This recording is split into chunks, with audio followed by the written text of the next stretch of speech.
கெஜ்ரிவாலின் வழிகாட்டுதலின்படி டெல்லி அரசு செயல்படும் என புதிதாக தேர்வாகியுள்ள முதலமைச்சர் அதிஷி உறுதி. நாடு முழுவதும் மக்கள் தொகை கணக்கெடுப்பு விரைவில் நடத்தப்படும் என நடுவண் உள்துறை அமைச்சர் அமித்ஷா விளக்கம்.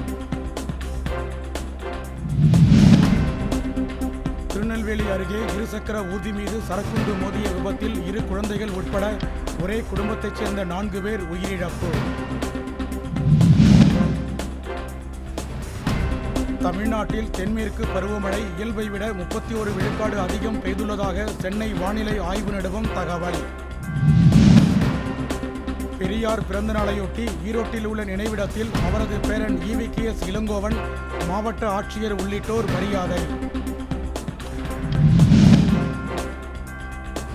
புதுச்சேரியில் மின்கட்டண உயர்வை திரும்ப பெறக்கோரி சமூக அமைப்பினர் செம்மறி ஆடுகளுக்கு மனு அளிக்கும் நூதன போராட்டம்.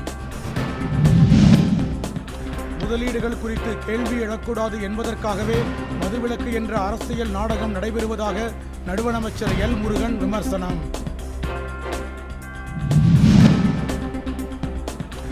மேட்டுப்பாளையத்தை அடுத்த பட்டக்காரனூரில் குடியிருப்பு பகுதியில் உள்ள குட்டையில் நடமாடும் முதலையை பிடிக்க வனத்துறையினர் தீவிரம்.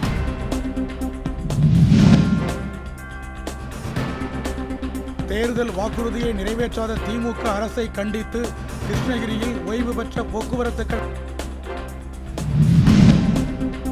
இந்தியாவுக்கு எதிரான பார்டர் கவாஸ்கர் கோப்பையை 5-0 என்ற கணக்கில் வெல்வோம் என ஆஸ்திரேலிய வீரர் நாதன் லயன் நம்பிக்கை.